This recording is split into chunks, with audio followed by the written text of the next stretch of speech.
निज़ामी साहब कलेक्ट्रेट के बाहर खड़े हैं।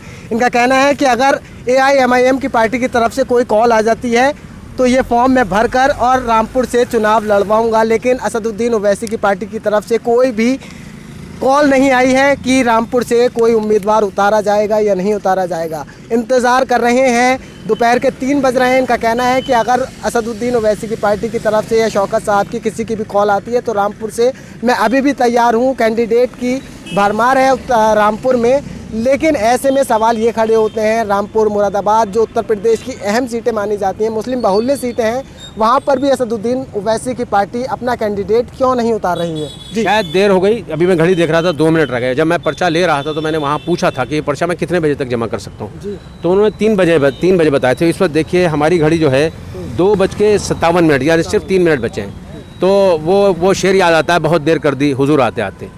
हम अब यहाँ पर अफसोस के अलावा और दुखी मन से मैं समझता हूँ, अब मैं चाहूँगा कि इस पर जो है सदर साहब को भी देखना चाहिए कि हम लोगों ने अपने यकीन मानेगा। मैं आप एक यहाँ पे एक बहुत मजबूत कार्यकर्ता की बात बताऊँगा, जिस बंदे का ज़ुबान का ऑपरेशन था, जो उसने सिर्फ इस वजह से ऑपरेशन नहीं कराया था कि अगर चुनाव आएगा तो मैं लोगों में जाकर बात कैसे कर पाऊँगा। ऐसी कुर्बानी हमारी पार्टी के लिए लोगों ने दी है, उसके बाद यहाँ से कैंडिडेट नहीं होता तो बड़ा दिल दुखी होता है।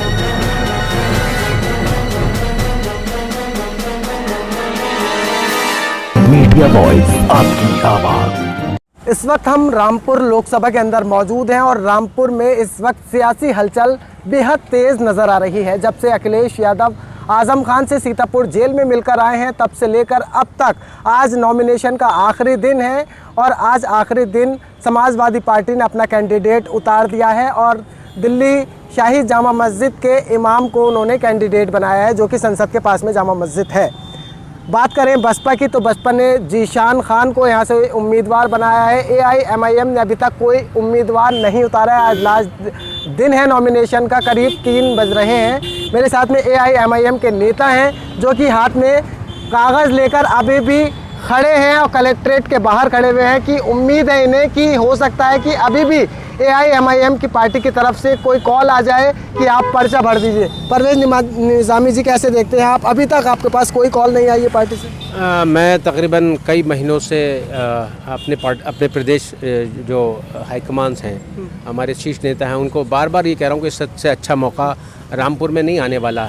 और जो सियासी यतीमी रामपुर में लोग महसूस कर रहे हैं तकरीबन 6-7 साल से, हमें ये उम्मीद थी कि हम अगर ग्रास रूट लेवल पर अपने संगठन को मजबूत कर लेंगे तो हमारी जो पॉलिटिकल वॉइस नहीं पहुंच पाती, हमारे जो हुकूक की लड़ाई कोई सही से कानून के दायरे में रह के नहीं लड़ पाता। लेकिन आज बड़ा मायूस हुआ मैं कि आज आखिरी दिन था, अभी तक पार्टी की तरफ से कोई ऑर्डर नहीं आया और ये बहुत अच्छा मौका हमने खो दिया। शायद आपने फॉर्म भी खरीद लिया है, क्या लगता है? फॉर्म बात हुई शौकत साहब से या असदुद्दीन ओवैसी साहब से? मैंने लगातार ये अभी भी कल मेरी फ़ोन पे बात हुई थी, आश्वासन तो नहीं मिला था, लेकिन मैं लगातार ये बात कह रहा था कि देखिए इससे अच्छा मौका नहीं आएगा। कई कैंडिडेट के मैंने नाम भी उनको दिए जो बहुत अच्छा लड़ सकते थे और लास्ट मोमेंट पे मैंने आज पर्चा इसलिए ख़रीद लिया कि कहीं ऐसा ना हो कि अचानक अगर पार्टी की तरफ से कोई ऐसा ऑर्डर आ जाए तो हमारे पास वक्त ना हो और हम जो है पर्चा हम लेने में वक्त। लेकिन मैंने आज भी व्हाट्सएप मैसेज किया और इस बात को बता भी दिया कि मैंने यहाँ पर्चा ले लिया है, लेकिन अभी तक कोई इसकी वजह से बड़ा दिल दुखी है तकरीबन। चूँकि हम जानते हैं कि हमने 6-7 साल में गर्मी ना देखी, ना धूप देखी, ना बरसात देखी, कैसे गांव-गांव जाकर लोगों को अपनी पार्टी के विचारधारा के बारे में कैसे बताया था और हमें बड़ी उम्मीद थी कि यहाँ से हमारा कैंडिडेट आएगा। आपको क्या लगता है, एक तरफ रामपुर से समाजवादी पार्टी के नेता प्रेस कॉन्फ्रेंस कर रहे हैं और वो कह रहे हैं कि समाजवादी पार्टी चुनाव का बहिष्कार करेगी, ये तो आपके लिए सुनहरा मौका था, उसके बावजूद आपका कोई कैंडिडेट नहीं उतरना, किस तरीके का इशारा है? हम कह रहे हैं बहुत सुनहरा मौका था, बहुत अच्छा मौका था और हम दुखी इस बात से हैं कि अगर रामपुर से हमारी पार्टी नहीं लड़ेगी, मुरादाबाद से नहीं लड़ेगी तो फिर कहाँ से लड़ेगी? ये वो एरिया है जो मुस्लिम बहुल्य क्षेत्र कहलाते हैं। यहाँ से अगर मान लो समाजवादी का कैंडिडेट, पहले तो अब लगता नहीं कि जीत जाए, क्योंकि जो खुद उनके समाजवादी के खेमे में आपने कल देखा कैसे आपस में फूट दिखी है, वो खुद नहीं चाह रहे। तो अगर वो मान लो जीत भी जाता है तो वहाँ जाके क्या पार्टी की लाइन के खिलाफ वो बोल सकता है? हमारे जो हुकूक की पामाली हो रही है, हमारे हुकूक के जो वायलेशन हो रहा है, संवैधानिक अधिकारों का जो वायलेशन हो रहा है, क्या उस पर बोल पाता है? नहीं बोल पाता। आप देख ले कितने हैं इस वक्त 34 ML हैं समाज सापा में, क्या बोल रहे हैं? या उसमें राज्यसभा में जाके वॉकआउट नहीं करा दिया जाता।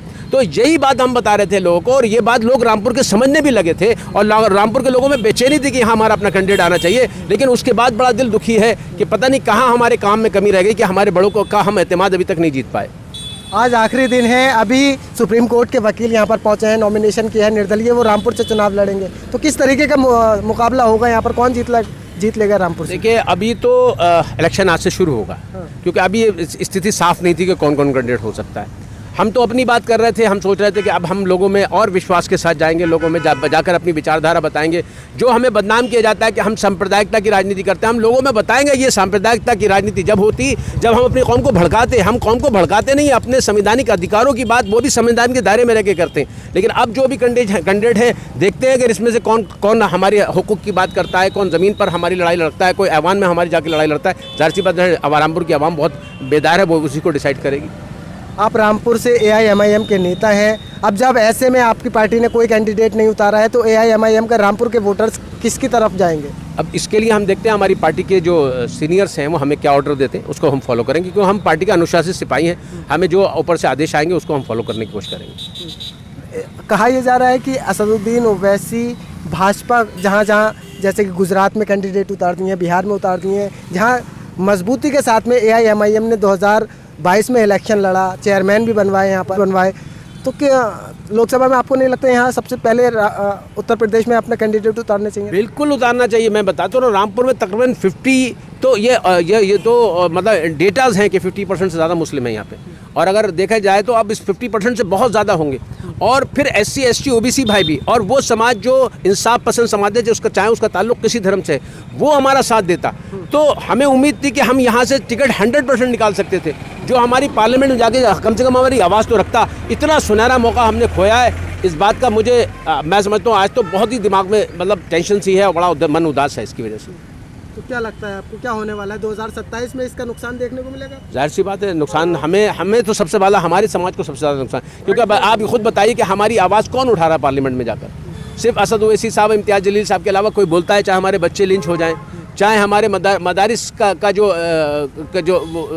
हक था वो छीन लिया जाए, और बाकी चीज़ों पे कौन लड़ाई लड़ता है?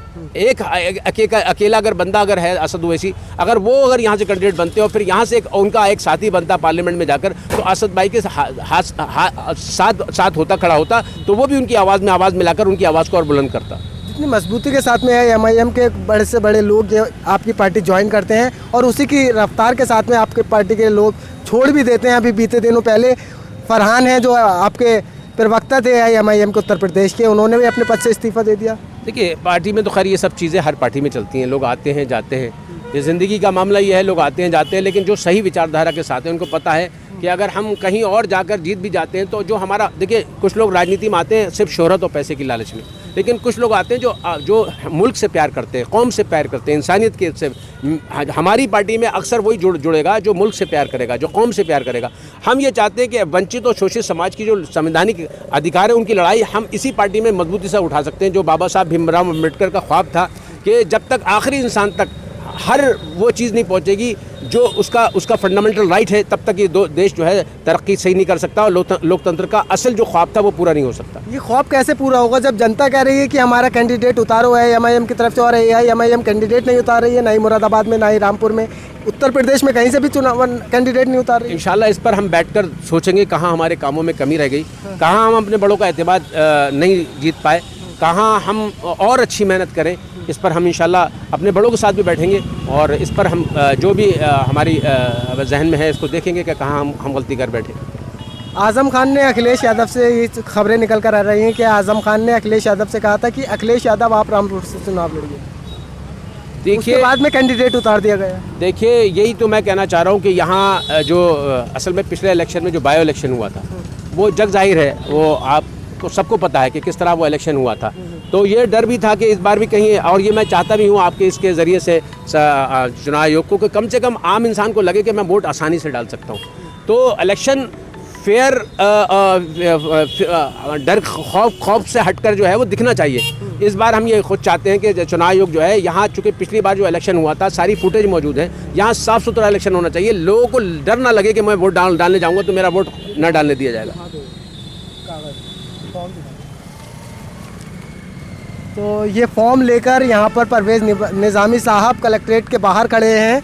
इनका कहना है कि अगर AIMIM की पार्टी की तरफ से कोई कॉल आ जाती है तो ये फॉर्म मैं भरकर और रामपुर से चुनाव लड़वाऊंगा, लेकिन असदुद्दीन ओवैसी की पार्टी की तरफ से कोई भी कॉल नहीं आई है कि रामपुर से कोई उम्मीदवार उतारा जाएगा या नहीं उतारा जाएगा। इंतज़ार कर रहे हैं, दोपहर के 3 बज रहे हैं। इनका कहना है कि अगर असदुद्दीन ओवैसी की पार्टी की तरफ से या शौकत साहब की किसी की भी कॉल आती है तो रामपुर से मैं अभी भी तैयार हूँ। कैंडिडेट की भरमार है रामपुर में, लेकिन ऐसे में सवाल ये खड़े होते हैं, रामपुर मुरादाबाद जो उत्तर प्रदेश की अहम सीटें मानी जाती हैं, मुस्लिम बहुल्य सीटें हैं, वहाँ पर भी असदुद्दीन ओवैसी की पार्टी अपना कैंडिडेट क्यों नहीं उतार रही है? जी शायद देर हो गई। अभी मैं घड़ी देख रहा था, 2 मिनट रह गए। जब मैं पर्चा ले रहा था तो मैंने वहाँ पूछा था कि ये पर्चा मैं कितने बजे तक जमा कर सकता हूँ, तो उन्होंने 3 बजे बताए थे। इस वक्त देखिए हमारी घड़ी जो है 2:57 यानी सिर्फ 3 मिनट बचे हैं। तो वो शेर याद आता है, बहुत देर कर दी हुजूर आते आते।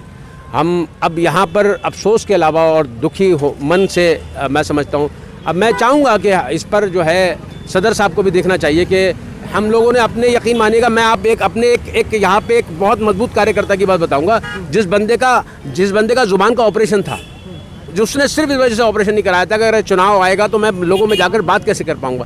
ऐसी कुर्बानी हमारी पार्टी के लिए लोगों ने दी है, उसके बाद यहाँ से कैंडिडेट नहीं होता तो बड़ा दिल दुखी होता है। बड़ा दिल दुखी होता है। तो इनका कहना है बहुत देर कर दी मेहरबान आते आते।